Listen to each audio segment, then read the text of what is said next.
Morning running ಅಂತೇಳಿ running ಮಾಡ್ತಿದ್ದಾರೆ. Day 1 ಅಂತೇಳಿ ಸ್ಟಾರ್ಟ್ ಮಾಡಿದ್ದಾರೆ. ಮುಂದೇನೋ ಕೈ ಗೊತ್ತಿಲ್ಲ, ಕೈ ನೋವು ಕಾಲು ನೋವು ಅಂತೇಳಿ ಮತ್ತೆ ಇದು ಮಾಡ್ತಾರ ನೋಡಿ. ಮನೆ ಮತ್ತೆ ಜನ ಇಬ್ರು ಗಾಂಧಿ ಮೈದಾನ ರನ್ನಿಂಗ್ ಮಾಡ್ತಾ ಬರ್ತಿದ್ದಾರೆ. 10 ರೌಂಡ್ ಅಂತೇಳಿ ಖಾಲಿ 1 ರೌಂಡ್ಗೆ ಪ್ಯಾಂಟ್ ಏರಿಸ್ಕೊತಿದ್ದಾನೆ. ನೋಡುವ ಏನ್ ಮಾಡ್ತಾರೆ, ನೆಕ್ಸ್ಟ್ ಸ್ಟೆಪ್ ಗೊತ್ತಿಲ್ಲ. ಆಯ್ತು, ಒಂದೇ ರೌಂಡ್ಗೆ ಸುಸ್ತಾಗಿ ನಡ್ಕೊಂಡು ಬರಕೂತ್ರು.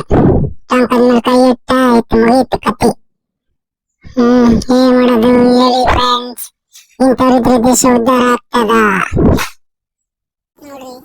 ನಮ್ ದೋಸ್ತರು ರನ್ನಿಂಗ್ ಮಾಡ್ಯಾರ, ಇನ್ ಎಕ್ಸರ್ಸೈಸ್ ಮಾಡ್ತಾರ ಅಂತ ಹೇಳ್ಯಾರ. ನೋಡು, ಒಂದ್ 2 ಎಕ್ಸರ್ಸೈಸ್ ಮಾಡಿ ಮಕ್ಕಳ್ತಾರ ನೋಡ್ರಿ. ನನ್ಗೆ ಗೊತ್ತದ ರಣೆ ಬರ ಒಬ್ಬೊಬ್ಬೊಬ್ಬೊಬ್ಬ ಶೋಲ್ಡರ್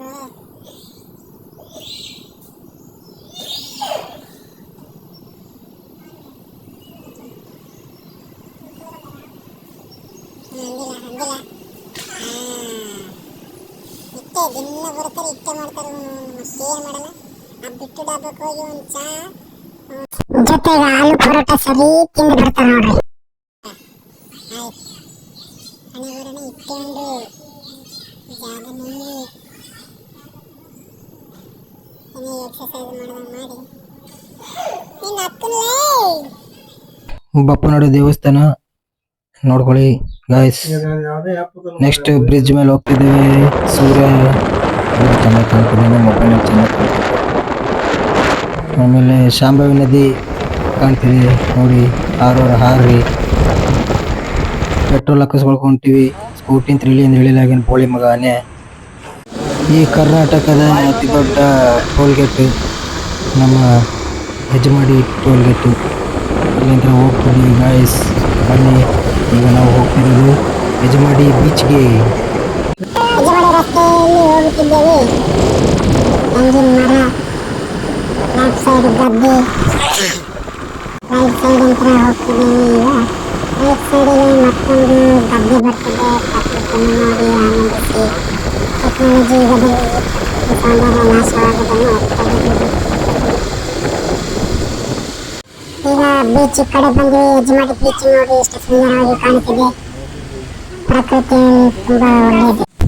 ಈಗ ನಮ್ಮ ದೋಸ್ತರೆಲ್ಲ ಸೇರಿ ಬೀಚ್ ಒಳಗೆ ಇಳಕತ್ತೀವಿ. ಬೀಚ್ ನೋಡುವ ತುಂಬಾ ಸುಂದರವಾಗಿ ಕಾಣುತ್ತಿದೆ. ಬೀಚು ಫುಲ್ ನೀಲಿ ನೀಲಿ. ನಮ್ಮ ಆಗೋ ಹುಡುಗರು ಇಬ್ರು ಸೇರಿ ಏನೋ ಮಾಡಕ್ಕಂತಾರ, ಹೊಂಟಾರ ಗೊತ್ತಿಲ್ಲ ನೋಡ್ರಿ. ನೋಡಿ, ಸರ್ಫಿಂಗ್ ಅಂತೇಳಿ ಕರ್ಕೊಂಡು ಹೊಂಟಾರ. ಎಷ್ಟು ದೂರ ನಡೆಸ್ತಾರೆ ಗೊತ್ತಿಲ್ಲ, ಇಲ್ಲಿ ಅಂತ ಗೊತ್ತಾಗ್ತಿಲ್ಲ ನನಗೆ ಏನು ಮಾಡ್ತೀನಿ ಅಂತೇಳಿ. ಆದರೂ ಸರ್ಫಿಂಗ್ ಹೋಗೋದು. ಪ್ರಕೃತಿ ಮಳೆಯಲ್ಲಿ ಇವರು ಒಂದು ಹೆಜ್ಜೆ ಗುರುತು ಹಾಕೊಂಡು ಬೀಚ್ ಕಡೆ ನಡೀತಿದ್ದಾರೆ.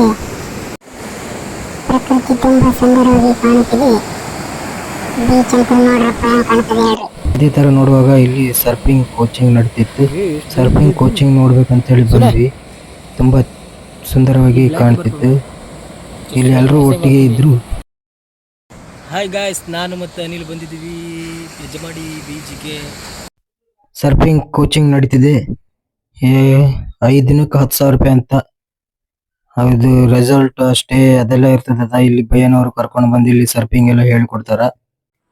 ಫುಲ್ ಟ್ರೈನಿಂಗ್ ಆಗ್ತಾ ಉಂಟು ನೋಡಿ ಗಾಯ್ಸ್. ಈ ಕಣ್ಣಲ್ಲಿ ಇನ್ನೀ ಏನೇನ್ ನೋಡ್ಬೇಕೋ ಕಾಣೆ. ಟ್ರೈನಿಂಗ್ ಕಣ್ಣು ಬಿಟ್ಟು ದಿಟ್ಟಿಸಿ ನಮ್ಮ ಸುನೆ ನೋಡೋಗುತ್ತಾನ ಏನ್ ಗೊತ್ತ. ಇದೇ ತರ ನೀವು ಇಲ್ಲಿ ಬೀಚ್ಗೆ ಬಂದ್ರೆ ಟ್ರೈನಿಂಗ್ ಕೊಟ್ಟು ನಿಮ್ಗೆ ಯಾವ ತರ ಅಂತ ಹೇಳ್ಕೊಡ್ತಾರೆ. ಅದಾದ ನಂತರ ನಾವು ಬಂದ್ವಿ ಡಾಬಾಕ ಚಾ ಮತ್ತೆ ಆಲೂ ಪರೋಟ ತಿನ್ಬೇಕಂತ ಬಂದ್ವಿ. 3 ಸ್ಕೂಟಿನ ಹಿಡಿದು ಡಾಬಾ ಕಡೆ ನಮ್ಮ ಪ್ರಯಾಣ. ಡಾಬಾದಲ್ಲಿ ನಡ್ಕೊಂಡು ಹೊಂಟೀವಿ. ಏನ್ ಕೊಡಿಸ್ತಾರ ಗೊತ್ತಿಲ್ಲ. ಬಾ ಅಂತ ಹೇಳಿದ ಬಿಟ್ಟು ಭಾಗ್ಯ ಯಾರಿಗೆ ಸಿಗ್ತದೆ ಗೊತ್ತಿಲ್ಲ.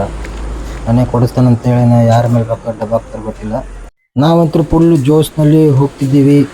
ಅಲ್ಲಿ ನೋಡಿದ್ರೆ ಪೈಂಟ್ ಎಲ್ಲ ಮಾಡ್ತಿದ್ರೆ ಪೈಂಟ್ ಸ್ಮೆಲ್ ಬರ್ತಿತ್ತು. ಸುನೆ ಸರ್ಫಿಂಗ್ ಹೆಂಗಿತ್ಲೆ? ಅನೇ ಸರ್ಫಿಂಗ್ ಹೆಂಗಿತ್ಲೆ? ಮರಗಡ ಹೌದು. ಗೋಳಿ ಮಕ್ಕಳು ಸರ್ಫಿಂಗ್ ನೋಡಂದ್ರೆ ಬ್ಯಾವರ್ಸಿಗಳು ಏನೇನು ನೋಡಂಗ. ನಾವು ಆರ್ಡರ್ ಮಾಡಿರೋ ಆಲೂ ಪರೋಟ ಬಂತು. ಅದು ಸಿಂಗಲ್ ಮಾಡಿದ್ವಿ. ಸಿಂಗಲ್ಗೆ ರೇಟ್ ಜಾಸ್ತಿ ಇದೆ. ಎಲ್ಲ ನೋಡ್ಕೊಂಡು ಆರಾಮ್ ಚೆನ್ನಾಗಿ ಬರ್ತಾರ.